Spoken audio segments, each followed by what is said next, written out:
Welcome to Theories of the third kind.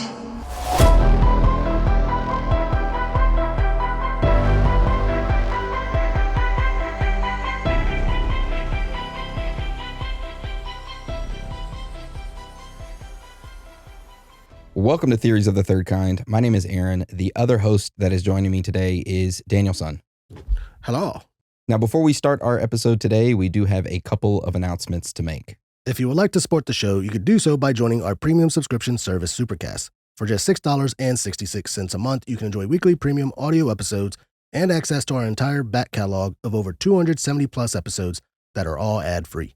Or if you want to be a big baller, shot caller, and ride on 24s? 20-inch blades, god dang it, Dan, like little Roy. Little Troy, not Roy, then you can sign up for our premium video service, which is only $9.99 a month. And not only do you get our weekly audio episodes, but you also get our premium weekly video episodes. So you get to see us twice. And you can sign up to that by going to our website, theoriesofthethirdkind.com. Right there in the middle, we have a button that says Supercast. You click on it, it will take you over there. It takes you less than 30 seconds to sign up. Super easy to do, super easy to use. Now, we know things are tough out there right now, so if you can't afford a premium membership, but you still want to help us out, you can do so by leaving us a review on iTunes or Spotify. That helps us out a lot.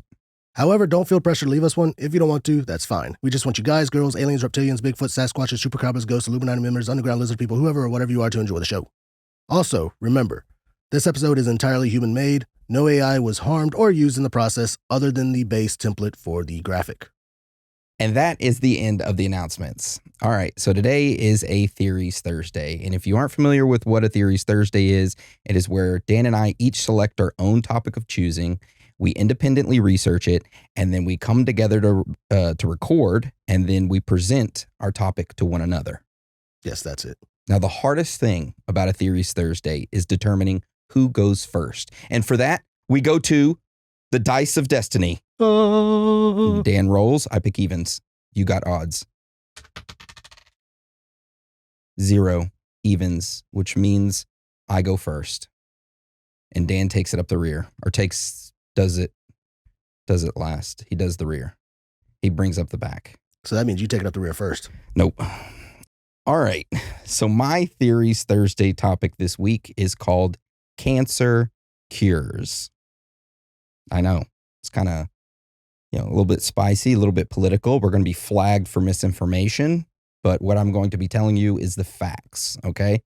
And this episode and what I'm going to be talking about is not going to be me listing off supposed cures of cancer, like you aren't going to go suck on a twig of a beaver's pee hole to somehow be cured of cancer. Lick the back of a frog. Yeah. What I'm going to be talking about today is how individuals throughout history have supposedly found the cure to cancer and have mysteriously died. And that's what my topic's going to be over today.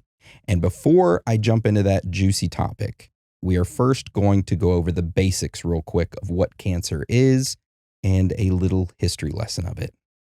All right. So do you know what cancer is, Dan? Yes.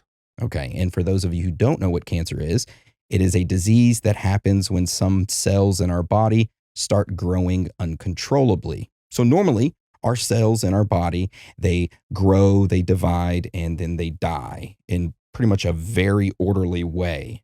But cancer cells, they ignore these rules, and they keep multiplying, forming lumps called tumors. Now, sometimes these tumors remain in one place, and they're called benign tumors.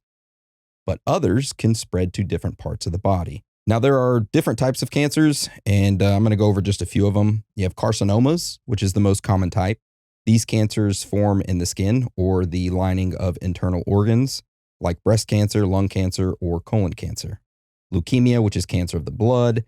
Lymphoma, which begins in your lymphatic system and helps your body fight disease. And then you have brain and spinal cord cancers. And then, of course, you got melanoma, which is on your skin. Yeah. You need to go get that one checked out. You might have melanoma. I may. All right. Got sunburnt a lot when I was a kid. Now, each type of cancer is treated differently depending on where it's located and how much it has spread. And there are different ways to treat it, such as surgery, chemotherapy, radiation therapy, and much more. Okay, we all have a basic understanding of what cancer is. We're going to take a step back and discuss the history of it real quick. Now, cancer isn't a new disease. It's actually been around as long as humans have existed. The earliest known descriptions of cancer date back to ancient Egypt around 3000 BCE. An Egyptian papyrus called the Edwin Smith Papyrus described several cases of breast tumors. He was over there fondling some titties, Edwin was, and he's like, some of these are kind of hard. Maybe they have cancer, but he didn't call it cancer back then. Yeah. The term cancer was coined much later by Greek physician Hippocrates around 4000 BCE. Yeah. Got a little statue of him. There's a reason why he doesn't have arms. They cut him off. Yeah. All right. Throughout the centuries, understanding of cancer kind of like slowly advanced. In the 1700s, a surgeon discovered the link between exposure to certain substances and cancer when he noticed that chimney sweepers developed cancer more than just a regular person. He's like, man, you go inside there and you sweep out chimneys and you start breathing it in, you're going to develop cancer. So he made that link in the 1700s. Then in 1846, a German pathologist discovered that cancer develops from normal cells that have gone rogue. And that pretty much laid the foundation in today's understanding of cancer as a disease of cell division. And as of today, there is still no cure for cancer, and it is still affecting large amounts of individuals. For example, I found this shocking statistic. Almost 40% of men and women will be diagnosed with cancer at some point during their life. 40%. So if you're alive, you have a 40% chance you'll be diagnosed with cancer at some point in your life. That's crazy. Pretty high percentage. Yeah. Now, a lot of money is spent on cancer research and treatment. Do you want to take a guess at how much money in 2020 alone the United States spent on cancer cures and care? Just in the year 2020, on cancer cures and care. $2 billion. Oh, no. $209 billion. Just on cancer cures and care by the United States. Do you want to take a guess globally how much the entire world spent on cancer medications in 2020? 600 million? 223 billion. Just on cancer medications. Well, damn. And it's expected to reach 409 billion by 2028 for cancer medications. Way to go, Big Pharma. The total cost of cancer research, care, and medications over the period from 2020 to 2050, so 30 years, is projected to be over $25 trillion. Trillion with a T. That's a lot of money. That's insane. So needless to say, a lot of individuals will point to that money and say that an entire industry is making a fuck ton of money on individuals having cancer, which is true. That's a fact. That is a fact. Which brings up the hypothetical question of, if a cure for cancer is found, would that industry making trillions of dollars off of cancer, would they kill or suppress that cure for cancer so that they can keep their profits coming in? And it's a good hypothetical question to ask because money, is the root of all evil. So they say. And that is what my Theories Thursday topic is over today. Individuals throughout history who have supposedly found cures for cancer and have mysteriously died. All right. So we know what cancer is, the history of it, and then how much money is made off of it. Now let's talk about this first individual named John Hoxie. Now back in the 1800s, John Hoxie owned a farm in the United States. And on his farm, he had a lot of horses. One of his horses developed a leg tumor. And John kind of went out there each day and kind of checked on his horse and made sure okay, it's not spreading, it's not growing bigger. And as he was monitoring his horse throughout the weeks and months, he noticed that his horse was kind of going away from the other horses and feeding on a specific wild herb, one that the other horses weren't feeding on. And he was like, that's very odd. And then all of a sudden, that horse's tumor it healed itself. And John at that point started to wonder, is that herb that the horse was eating or smoking, wasn't smoking it, did that herb cure his horse's leg? Which is a valid question. Very valid.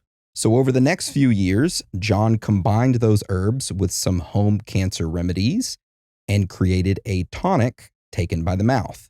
He ended up getting his horses, ones that started developing tumors, and his neighbors' horses, and anybody in the community that had a horse who had a tumor. They would bring it over. He would have the tonic, and he would pour the tonic down the horse's mouth and monitor them. It would cure every single tumor. Yeah. John ended up naming this cure the Hoxsey treatment, and he kept it in the family. And he ended up handing the cure down to his son, who then handed it down to his son, which was John's grandson. And John's grandson, Harry, wanted to do something for the community. Instead of making money off of it, he decided everyone should have this cure. And if it's good for the horses, maybe scientists can take this cure and use it for humans as well. So he ended up going public with this cure, Harry did, stating that it was effective in reversing most forms of cancer. What do you think happened? You think he was killed? Well, not necessarily. The American Medical Association quickly branded the Hoxsey cancer cure as quackery and stated that the family was a bunch of liars and con artists. Shortly after that, the United States government went to the family's home, took all of their medications that they had stockpiled, destroyed all of their medical equipment, and told them to stop selling the medicine because they didn't have a medical license. And after that, the family did. They quit making the cancer cure, and that was the end of it for them. So you're telling me that there's a cure out in the wild right now? Yeah. Well, not something that helps with tumors, we can at least say. Yeah, you go chew on some wild herbs outside like a horse. That does make a lot of sense for horses. Like, because you know how dogs, like if they get like an upset stomach or something, what they go and do? I don't know what they do. Oh, they go outside and they start eating grass.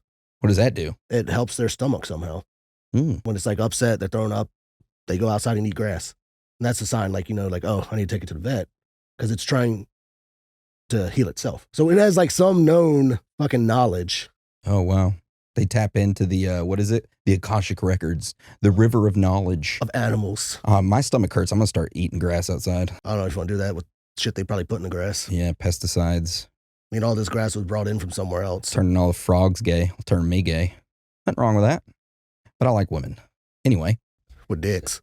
Oh my God. So let's talk about this next individual, Royal Raymond Rife, RRR. Wait, say his name again? Royal Raymond Rife. Okay. Yep. So Rife was a scientist who spent 20 years tracking the cause of cancer across the United States and Europe. He finally isolated a microorganism that he called the BX virus. B as in boobies, X as in X-ray. BX virus.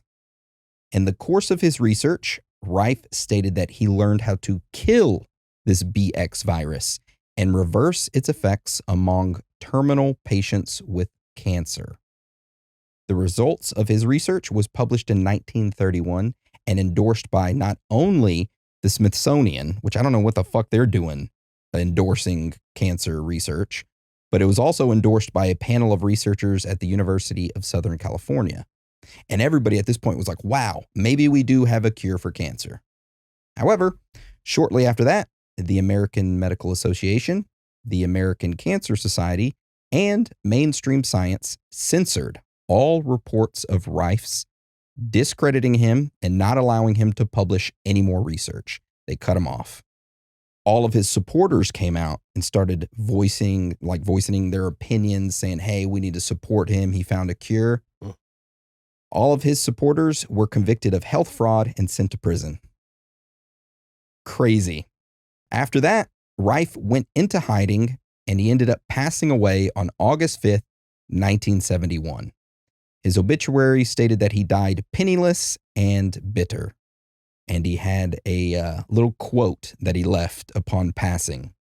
He blamed the scientific rejection of his claims on a conspiracy involving the American Medical Association, the Department of Public Health, and other elements of organized medicine, which had brainwashed and intimidated his colleagues. That's what he left as his final word. So, very powerful. Yeah. Another example of the American Medical Association and other high-profile people pushing down the cure for cancer, supposed cure for cancer. All right, so let's talk about this next person, Gaston Naessens, a Canadian researcher. Now, Gaston developed something called 714X, which he claimed that if you took this 714X, this substance, that it reinforced your immune system, which allowed you to defeat cancer, AIDS, and other incurable diseases. So pretty much it made you a superhero, kind of. The cure-all drug. Those ones I'm a little weird about, but... Yep. Shortly after the development of 714X, the American Medical Association labeled Gaston as a quack, and he was indicted on various felony counts. However, he was acquitted of all of his charges, found not guilty, but his 714X was banned from being recreated and or sold ever again. This was by the United States government. So those three individuals are just a small example. There are a ton of other individuals in history who have claimed that they have created or found a cure for cancer and then mysteriously died or were silenced. And that leads us to the question of, why would anyone, much less a panel of prominent doctors, suppress effective cures for cancer and other deadly diseases? Well, the obvious answer is greed. We know for a fact if cancer was cured, you would have doctors, hospitals, health insurance companies, and pharmaceutical companies losing large amounts of money, and they would go under. So that begs the question, if a cure for cancer was found, would it be suppressed? Or has it already been found and been suppressed? And that is the end of my Theories Thursday topic. Okay. I remember about a year or two ago, it was at some college, and I remember a bunch of college students, they were studying cancer and all that stuff, and supposedly they came up with a cure for, I don't know which type of cancer, but they came up with a cure, and they even had like a newsletter and stuff on it. They were holding some like petri dish, all that, and then all of a sudden, nothing after that. They were all killed? I don't know if they were killed. I don't think they were killed, but I think they were hushed. Silenced. Yeah, because you're not going to kill, I think there was like 4 or 5 of them in the picture. Well, say what you will, but Mexico killed off an entire busload of college students. So there was a bunch of college students in Mexico. This is a great story, by the way. Well, it's horrific and it's sad, but it's a good story. There was a lot of college students that was protesting this mayor in Mexico, and this mayor was backed by the cartel. And the mayor went to the cartel and said, hey, this busload of college students is coming here to protest me. Is there anything you can do? Can you like stop them? They're like, sure, we'll take care of it. The cartel ends up stopping this bus, taking it over, taking all of these college students out into a field, putting tires over them, like just empty tires, like stacking them up like the Goodyear guy, all of them, catching the tires on fire, and then collecting all of their ashes, which are ash and bones, and dumping it into a nearby river. Killed all of them. Wow, I mean... Yeah, horrible. Could have just shot them. Or told them, hey, don't go protest. That too. Yeah. But damn. Brutal. That is pretty brutal. So what were you looking up? I was trying to see if I could find those students, but I can't. I remember it was a bunch of students in a laboratory, and they had said that they found a cure, but... College students cure cancer. I remember it clear as day. I was just like, oh shit. And of course, all the comments on it was just like, yep, they're going to disappear. Were they Asian? No. Oh. Okay. And there is an Asian guy that supposedly found... yeah, the professor at UNLV. Yeah. He synthesized something called ERX-41. A substance that you take anally. And for its effects against breast cancer cells. Oh, Both you those just that wrote it on contain estrogen receptors and those that do not. But that was actually 2 years ago for this one. I don't know what happened to him. He's probably still researching. Okay. But yeah. All right. Well, that's the end of my Theories Thursday topic. I hope you all enjoyed it, and I hope it was insightful. But if you or a loved one have a cure for cancer, please do not contact us. We do not want to be killed. But with that being said, let's take it over to Dan for him to tell us about his Theories Thursday topic. All right. So I like going into old like government projects, operations, and this one actually goes back to the post-World War II era in Europe.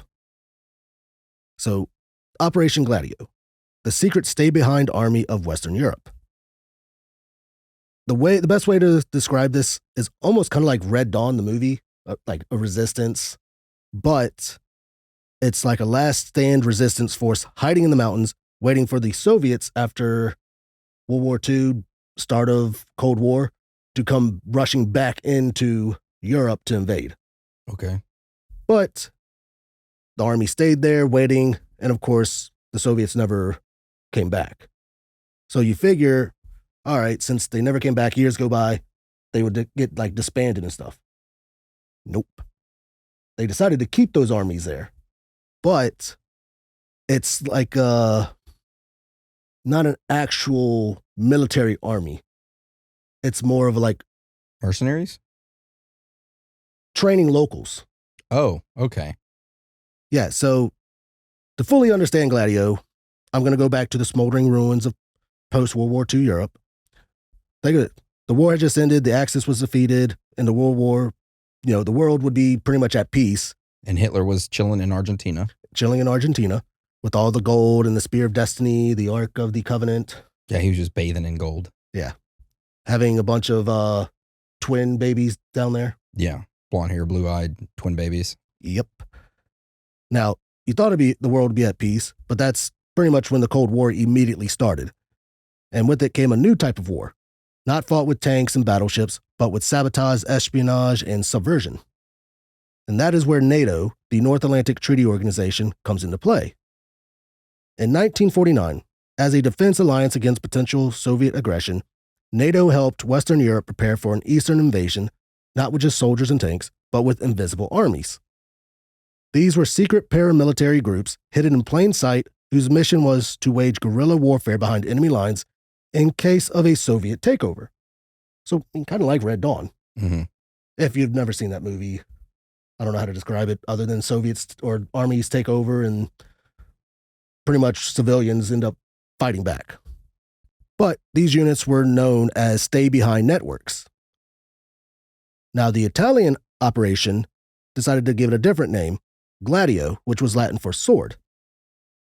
And the idea was simple. Train locals, hide weapons, and if the Soviets ever invaded, boom, you have instant resistant fighters to protect the border. Undercover Al-Qaeda. Technically. Yeah. Now, since the Soviets never pretty much invaded back, you figure the operation would get stopped. But no, Operation Gladio actually continued on, and that's when things actually started to get weird. Since Gladio was coordinated by NATO and actually the CIA, and they also had help from the Britain's MI6. So those are all pretty much who trained the locals in these areas to become resistance fighters. And pretty much, I guess you would call them, what are those agents that you call, like, they don't activate until something happens? Sleeper agents. Like sleeper agents. That's what these seem like. Yeah, sleeper cells. You got to say like a specific code word to activate them, like November Einstein, techno, I don't know. And all of a sudden someone just fucking activates. I walk and get a gun. Now, of course, these networks of resistant fighters were organized across multiple countries. France, Germany, Belgium, the Netherlands, Greece, Turkey, and especially Italy. These units were trained in sabotage, assassinations, bomb making, and guerrilla tactics.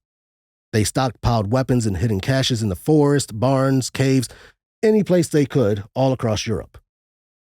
This was kept a secret until 1990, when the Italian Prime Minister Giulio Andreotti dropped the mother of all bombs, a political nuke. He stood before the Italian parliament and publicly confirmed the existence of Operation Gladio, including its ties to NATO and the CIA, pretty much outing the whole Italian government with this. Like, oh yeah, we did all this and it's still in motion. Oh, wow. Now, journalists and investigators across Europe, they're just like, oh shit, if this has been going on, how long has it been going on? So they did their own investigation and dug up similar operations in their own countries. So outside of those ones that I named, they found them across other countries. So Sweden, Austria, Switzerland, they all had some version of Operation Gladio going on, but they weren't as, I guess, intense as the Italians' Operation Gladio. They were different. They were pretty much what they were called dirty. La Chacha Sucia? No, just dirty as in they did some horrible shit. Oh, okay. I mean, could be part of it. I don't know.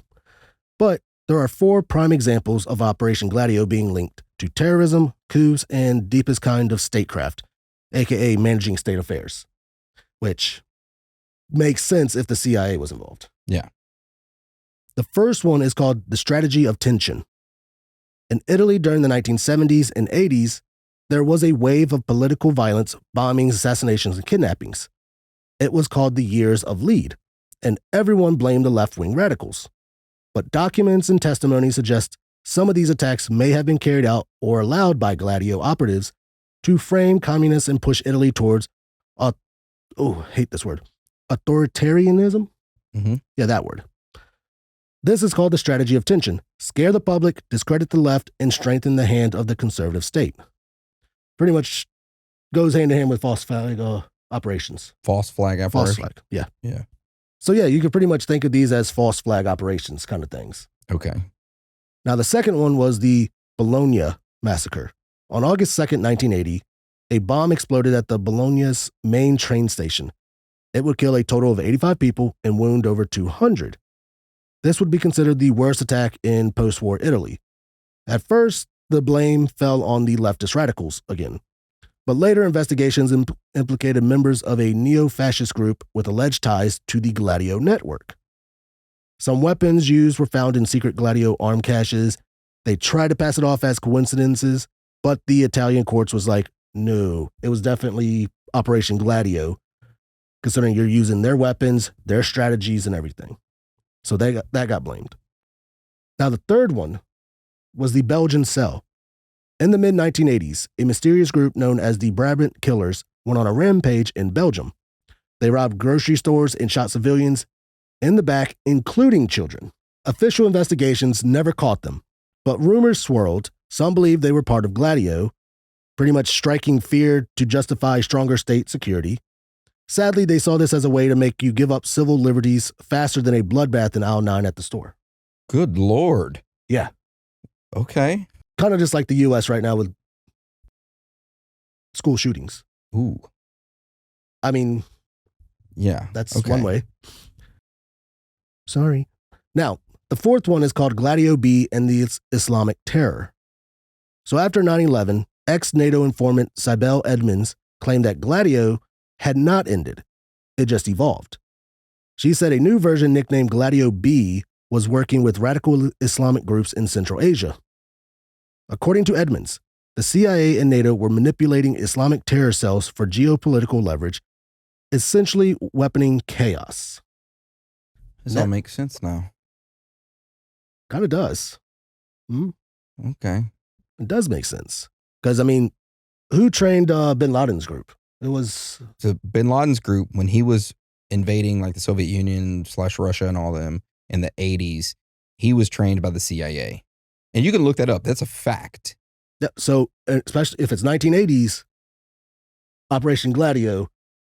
Bin Laden's out there running wild, strapping bombs on, but not really blowing himself up. But others. Having others do that. Yeah. But yeah, so those are pretty much the only examples I really have. And it had me think how these journalists and investigators in Europe, when they, started investigating, they found these sleeper type invisible armies in their own countries. Mm-hmm. It made me think, You think the United States have those? Oh, absolutely. And I'm just wondering, like, where they are. Only thing I can really think of is they're along the border. For what? Along the border, like Canada border, Russia border. Crazy Canadians coming over. I mean, that Mexican border, cartel. Okay. I mean, that's the only place, because that's where these invisible armies were placed in Europe, was to stop the Soviet. Well, Iran said that they have sleeper cells in the United States. I mean, that's true. So I'm sure all around the entire world, there's different sleeper agents stationed for certain things to be activated for certain purposes, because Israel sent over sleeper agents in Iran they were over there for like 20 years. Living like a second life. Yeah, waiting to be activated. And then they were activated and told, hey, this are the areas to bomb. Yeah, for the uranium enrichment centers. Yeah, I think that's gonna suck. You're living like a double life. A double life, and then your purpose, like the purpose of why you were sent there, happens, and then you have to go and do this, and pretty much you go back to wherever you were from. Yeah. Dang. That sucks. Mm-hmm. But I did have some theories that pretty much go along with this. Like, the first theory is called the Deep Gladio. This theory suggests Gladio never truly ended. Instead, it morphed into a permanent parallel structure within European governments, a shadow apparatus that can carry out false flags, manipulate public opinion, and neutralize threats to elite power. That's a fact. It's a fact, and I hate to mention a fake movie, but the movie that just came out with John Cena and what's his name? Aldris Ebus? Aldris? I have no idea what movie you're talking about. It's called Head of State. It's that funny movie where the president and like the British prime minister end up taking on these like terrorist groups that were trying to assassinate him. Okay. But it come to find out what started it all was their system got hacked and classified files got released where it showed, and it was like at NATO that, oh, this country was fucking with their voting here. This country was doing this. So pretty much it was coming, all the dirty stuff that each country was doing to each other while they're all at NATO was coming out. So everyone's just like, oh, I can't trust this country now. They're doing this. They're doing that. They're manipulating our stuff. Is our country being ran by them? Pretty much that's like what that movie was about. And that happens. It happens. And that right there, Operation Gladio could be one of the main things over there. It's in all of Europe. Not only in Europe, but the entire world. Well, yeah. But I guarantee you there's sleeper cells everywhere from all different type of countries everywhere. It's a way to have safeguards in place. If shit goes down. Keep the world going the way you want it. Yep. Which sucks. Mm-hmm. Why can't we all just get along? A one world government. New world order. Oh, gosh. New world order. Rest in peace, Hulk Hogan, brother. Oh, don't say that. Oh. No, so there's a difference. Look, I'm going to go ahead and address it. A lot of people say Hulk Hogan was a piece of shit. It's not Hulk Hogan. It's Terry Bollea. Hulk Hogan's a character he played, okay, as a wrestler. Terry Bollea was a piece of shit. Hulk Hogan, the wrestler. Listen here, brother. There is a difference. There's a difference. All right, so the next theory is NATO's dirty side hustle. Some theorists argue that Gladio was a side operation used by NATO and the CIA to manipulate European democracies by using terror to keep far-left parties out of power, which they maintain a pro-American political landscape. Essentially, vote centrist or we bomb the bus stop. Yeah. Which, I mean, that kind of goes with the first one. I think NATO's corrupt. I really do too. Then, of course, the next theory is called the Vatican Pipeline. In a crossover nobody asked for, this theory links Gladio to the Vatican Bank and the mysterious death of Pope John I in 1978. The idea? Gladio operatives were laundering money through religious institutions, and the wrong pope found out. The result of that was one dead pope, one suspiciously fast embalming, and no autopsy. Which... that makes sense. It's in the time range. Mm-hmm. Now, the last theory I have is called the puppeteer's game.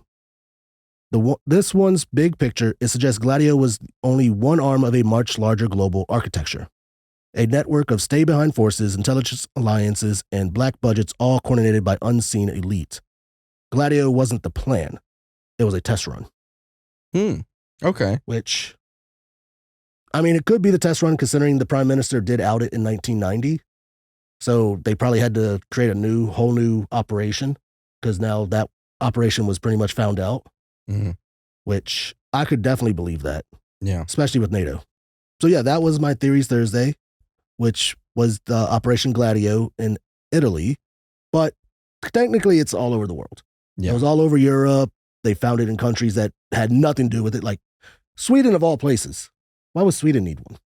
I thought they were like one of the polite countries that dirty Swedes. They don't get involved in anything. Or no, Switzerland. Switzerland had it too. So Yeah. it's like, why would you need them there? I don't know. So yeah, and it made me think, like, wonder how many are in the United States and Canada. Pretty much a lot. I'm one. You know? I'm just kidding. Coda's one. Yeah. He attacks everybody. But yeah, it just had me thinking that, and I don't know, it got me interested in looking into it.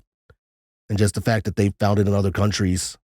No, it's like, has anybody ever actually looked into any being in the United States? Well, if you or a loved one are a sleeper cell in the United States, send us an email. We would love to hear from you. That's right. But with that being said, that is the end of our Theories Thursdays regular episode. If for some reason you cannot get enough of us, you can sign up for our premium episode, which is another Theories Thursday, where we discuss livestock mutilations and phantom DNA theory. So you can go sign up to that by going to theoriesofthethirdkind.com, clicking on the Supercast button, and signing up. But with that being said, do you have anything else you would like to add before we roll out today's episode? If you have any Theories Thursday suggestions, please email them, and at least, like, in the subject line, put suggestion, Theory Thursday suggestion, or just topic suggestion. Yep. Helps us sort it out. Also, Dan wants feet pics, so send him those. I do not want feet pics. So with that being said, I want to thank you for joining us, and thank you for your love and support. Without you, we could not do this. That's right. So would you like to roll us out, Dan? Sure will. It's okay to be out of this world with your thoughts. Because you are not alone.